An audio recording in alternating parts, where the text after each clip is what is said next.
안녕하십니까. 맨눈으로 세상의 흐름 읽어드리는 와이타임즈 정세 분석의 추부길입니다. 중국이 희토류 채굴량을 더 늘리면서 글로벌 시장 지배력을 확대하려고 있는 가운데 대중국 포위망 구축에 앞장서온 호주가 중국의 이 희토류 시장 패권에도 도전장을 내밀어서 주목을 끌고 있습니다. 지난 2일과 8일 호주의 언론들 그리고 파이낸셜 타임스 등이 이 보도한 내용을 보니까요. 이 최근 호주 정부가 서호주에 게스코인 지역의 양기바나 희토류 광산 개발 사업에 대한 1억 4천만 호주 달러, 한 1200억 원 정도 되는데 이 규모의 프로젝트 파이낸싱 대출을 승인했다는 겁니다. 이건 희토류에 대한 중국의 공급 우위를 높이기 위해서 호주 정부가 결정을 했다. 그런 내용의 보도입니다. 그러면서 파이낸셜 타임스는 호주의 희토류 기업인 헤이스팅스 테크놀로지 메탈이 추진하는 이 사업이 궤도에 오르게 된다 그러면 이 헤이스팅스는 호주에서 80억 호주 달러의 기업 가치가 있는 리나스 희토류에 이어서 두 번째로 큰 희토류 수출업체가 될 것이다. 이렇게 전망을 했습니다. 이와 관련해서 매튜 앨런 헤이스팅스 최고 재무 책임자, 그러니까 CFO는 헤이스팅스는 네오디듐과 프라스네오디듐 글로벌 수요의 8%까지 공급할 수 있을 것이라 그러면서 이 중국에 의존하지 않는 공급망 구축이 빠르게 진행되고 있다. 이렇게 파이낸셜 타임스에 말을 했습니다. 매튜 앨런은 이어서 지난 2010년 일본이 센카쿠 열도 문제로 중국이 희토류를 무기한 적이 있어서 이 공급망 다변화의 필요성이 중요해지는 시점에서 호주의 이런 희토류 개발은 큰 의미가 있다 그랬습니다. 그러면서 양기바나에서 추출된 희토류는 유럽의 자동차 산업에 사용될 것으로 보인다. 이렇게 말을 했습니다. 또한 캐나다 투자은행 캐너코드 제뉴어티의 레그 스펜서 애널리스트도 호주의 글로벌 희토류 수출 시장 점유율은 수년 뒤에는 30%를 넘어설 것이라 그러면서 호주가 의미 있는 수출국이 될 것이다. 이게 분명해 보인다. 이렇게 파이낸셜 타임스에 말을 했습니다. 자, 여러분, 이 코로나19하고 관련된 기온조사 문제로 시작됐죠. 이 중국과 호주와의 갈등. 이게 이제 갈등이 격화되면서 중국의 일방적인 무역 보복을 호주가 당했지 않습니까? 그럼에도 불구하고 호주가 사실상 승리했다고 평가를 받고 있죠. 자, 이런 상황에서 중국이 이 글로벌 시장에서의 디커플링을 막기 위한 무기로 준비하고 있는 것이 바로 희토류 장악인데요. 이 희토류를 본격 생산한다. 이 호주가 생산한다는 것은 중국에게 상당한 부담이 되지 않을까 이렇게 보입니다. 사실상 이 중국의 희토류 무기화를 무산시킬 수 있는 대중국 견제의 최대 무기가 될 수 있기 때문에 그런 겁니다. 특히 호주가 지난해 미국, 영국, 호주 안보동맹인 오커스를 출범하면서 대중국 견제를 본격화하고 있는 가운데 희토류 확대 생산을 한다는 것은 중국이 정치적 목적 달성을 위해서 내세울 수 있는 최대 무기 중 하나를 무력화시킬 수 있다는 점에서 큰 의미가 있는 겁니다. 그래서 파이낸셜 타임스는 호주가 희토류 시장에서의 중국의 패권에 도전하기 위해서 생산량을 늘리고 있다라고 평가를 한 겁니다. 자, 이런 가운데 중국은 산업의 비타민이라고 불려지고 있는 이 희토류를 올해 역대 최대 규모로 생산하기로 했습니다. 미국과 호주 등의 증산으로 인해 가지고 60%까지 떨어진 글로벌 시장 점유율을 다시 끌어올린다. 이런 의도로 분석이 됩니다. 중국의 점유율은 2017년 79.5% 거의 80% 수준까지 높아졌다가 미국과 호주 등이 희토류 채굴량을 늘리면서 20%포인트가량 떨어졌습니다만 여전히 독보적인 위치를 차지하고 있죠. 2일 중국의 신화재경 등에 따르면 중국 공업정보화부 등이 2022년 상반기 희토류 채굴 또는 재련 통제 지침을 내놨는데 이 내용을 보니까 이렇습니다. 상반기 희토류 채굴량을 작년 상반기와 하반기 대비 20% 늘어난 규모, 이 정도가 되는 10만 800톤, 또 재련량을 9만 7,200톤으로 결정했다는 겁니다.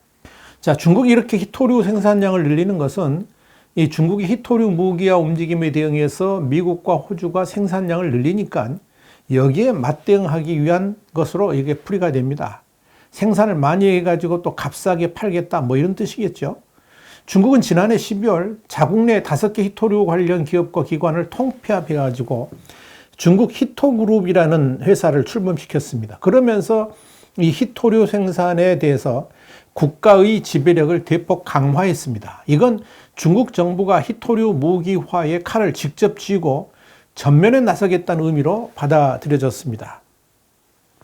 자, 이런 상황에서 호주의 히토류 증산, 이것과 관련된 전격적인 발표는 이 중국의 히토류 무기화 움직임에 제동을 걸면서 이 중국의 글로벌 전략을 흐트릴 수 있을 것이다. 이런 분석이 나오는 겁니다.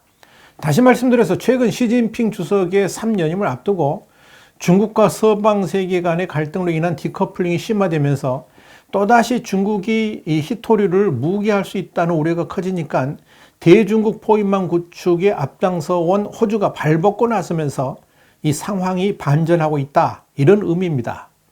사실 이 호주의 히토류 생산 대폭 확대 방안은 미국과 협의하에 중국의 히토류 무기화를 막기 위한 방안으로 이렇게 진행이 되고 있는 것이고요. 이 중국 외 지역에서의 히토류 생산을 늘리기 위한 방안의 하나로 진전되고 있는 것으로 판단됩니다. 미국과 호주 그리고 캐나다 같은 이 세 개 나라는 지난해 7월에 히토류를 비롯한 핵심 광물의 공급망 안정 강화를 위해서 핵심 광물의 광산과 매장지를 표시하는 인터랙티브, 그러니까 쌍방향형 지도 사이트를 개설한 바 있습니다.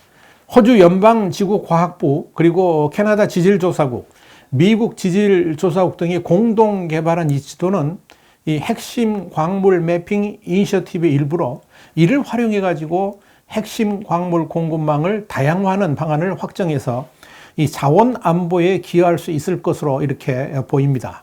이 지도에서도 알 수 있습니다만은 히토류는 희소하다는 의미의 이름과는 달리 세계 곳곳에 묻혀 있습니다. 중국이 히토류 시장에서 지배적 위치를 갖고 있는 이유는 단지 미국 같은 이런 선진국들이 환경 문제를 이유로 채굴에 소극적이기 때문에 그런 거죠. 이를 뒤집어 말씀드리자면 중국이 히토류 시장을 장악하고 있는 이유는 그만큼 이 환경에 대한 규제가 별로 없기 때문에 그렇다. 이렇게 보시면 됩니다. 반면 호주의 경우에는 채굴할 수 있는 히토류는 상당합니다만 채굴한 후에 최종 분리 공정을 말레이시아에서 함으로 인해 가지고 환경 오염을 최소화시키고 있습니다.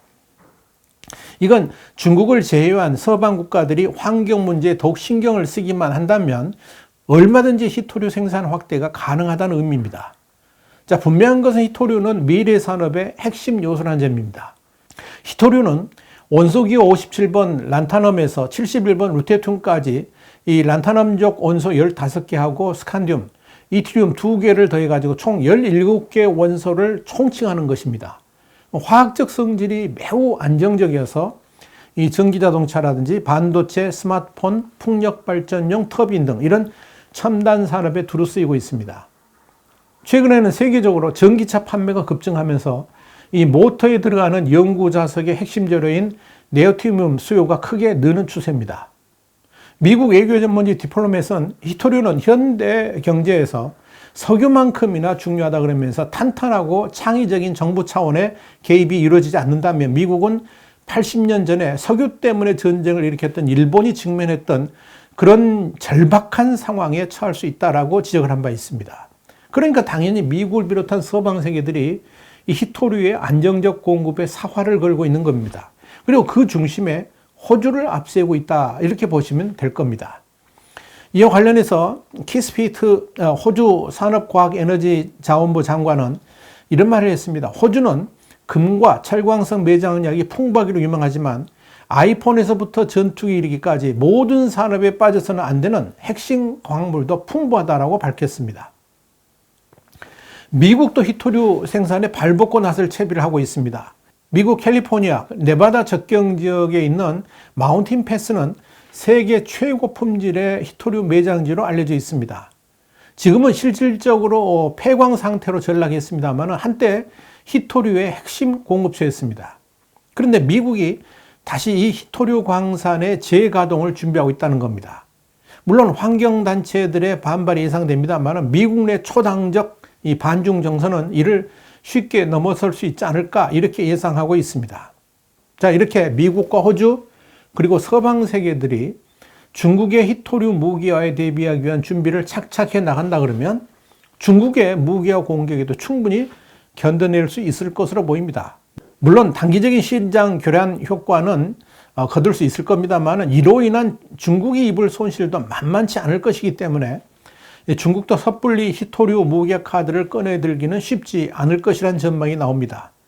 특히 중국이 일본에 대해서 희토류 무계약 카드를 쓴 것이 오히려 서방 세계들에게는 중국의 그런 야비한 공격에 대응할 수 있는 시간을 줬다라고 볼 수 있습니다. 매튜 앨런 헤이스팅스 최고 재무 책임자가 이 파이낸셜 타임스에 무슨 말을 했는고 하니 최근 수년간 희토류 수요는 많이 늘었지만 2010년 중국이 영유권 분쟁을 벌이던 일본에 희토류 수출을 금지하면서 공급망 다변화에 대한 필요성도 분명해졌다 그랬습니다. 그러면서 세계가 이 중국의 지배력을 인식하고 대책을 세우기까지 10에서 11년이 걸렸다라고 말한 것, 이게 바로 이 뜻입니다. 그러니까 이젠 중국에게 호락호락 당하지 않을 것이다, 그런 말이죠. 자, 이렇게 호주가 중국의 희토류 무계화를 저지할 대책을 만들고 본격적으로 준비하고 있는 가운데 피터 더튼 호주 국방장관이 7일 아주 의미심장한 이야기를 했습니다. 뭐냐면 호주와 동맹국들이 남중국해 분쟁 지역에서 중국에 맞서지 않으면 10년의 세월을 잃게 될 것이다, 이렇게 경고를 한 겁니다. 호주 일간 시드니 모닝 헤럴드가 보도한 바에 따르면 이 더튼 국방장관은 과거 10년간 미국과 동맹국들이 유화적인 태도를 취함으로써 중국이 남중국해 분쟁 지역의 인공섬과 방어기지 등을 설치하도록 용인하는 결과를 초래했다 그러면서 미국과 동맹국들이 이런 태도로 인해서 중국이 20개의 시설을 설치할 정도로 이 남중국해의 군사화를 허용하는 결과를 초래했다 하는 거죠. 이건 영내 안보에 절대 도움이 되지 않는다, 이렇게 강조를 한 겁니다. 그러면서 이 더튼 장관은 더 이상 중국의 유화적인 태도를 보여서는 안 된다 그랬습니다. 그러면서 이런 잘못을 반복하지 않으려면 호주 국민들을 향해서 중국에 맞서서 목소리를 높이는 것이 필요하다는 사실을 알려야 된다라고 주장을 했습니다. 더튼 장관이 이어서 작년 9월 호주가 미국, 영국 등과 새로 체결한 오커스 동맹에 의해서 핵 추진 잠수함이 2038년까지 도입될 것이다, 이렇게 밝히기도 했습니다. 이 호주 정부 내에서 대표적인 대중 강경파 인사인 더튼 장관은 작년 11월 중국이 대만을 공격한다 그러면 호주가 미국과 연합해서 방어하지 않는다 하는 것은 상상할 수 없는 것이다, 이런 발언을 해가지고 논란을 불러일으키기도 했었습니다. 자, 이렇게 중국은 호주를 잘못 건드렸다는 것이 입증된 것이고요. 그로 인해서 오히려 중국이 지금 된통 당하고 있다, 이렇게 보시면 될 겁니다. 자업자득입니다. 와이타임 정세 분석이었습니다. 다음 시간 다시 뵙겠습니다. 감사합니다.